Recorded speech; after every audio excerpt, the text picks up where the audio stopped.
we're live. Today's first episode.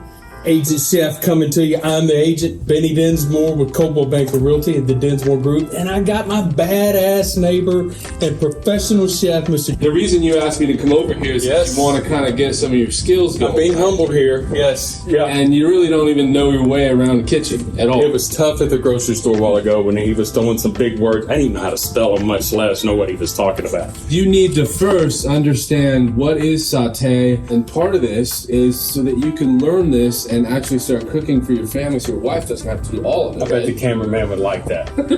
And I hear you like shrimp, right? Yep. So we're going to do that. So the first step is you heat the pan. So this is my pan now. This is an outside burner. And so I'm going to heat this pan. Now what's great, this is a butane burner.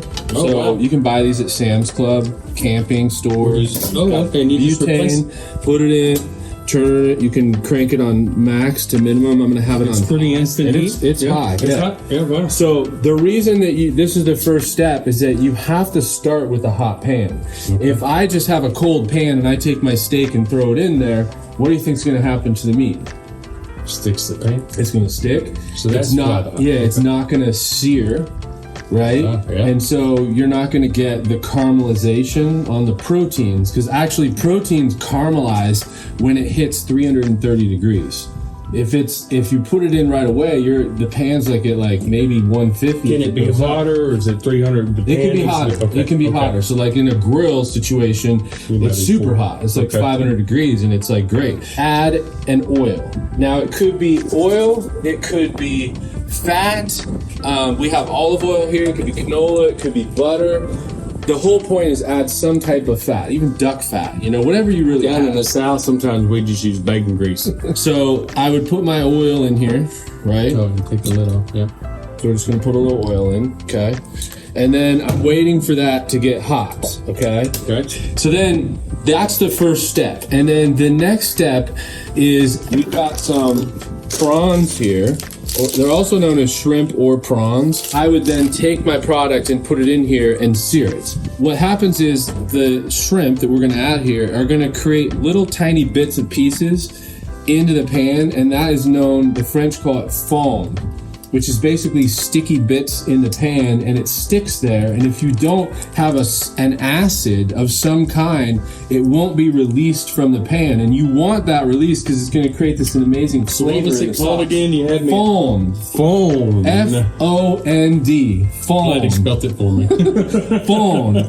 We're going to add our deglaze. Okay. Now, what is an acid? So wine is a great example. Okay. Even water has an alkaline level and has acidity into it, and the acidity is important. So it could be water. You can deglaze with water. You can deglaze with juice.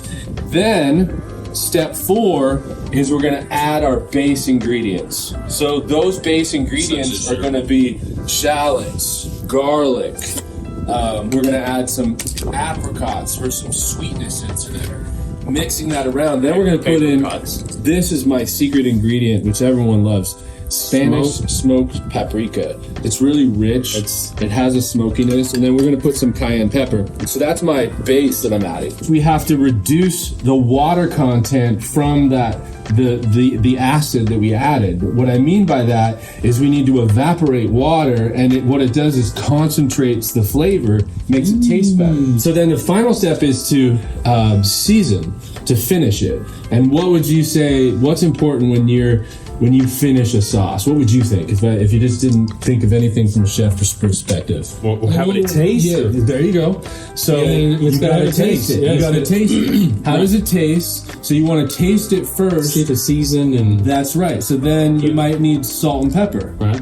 It might need a little extra of the smoked paprika, or maybe one of the other ingredients. So we want to taste it, see how it is. Okay. That's your final step, and then it's finished, and then it's just about plating it up.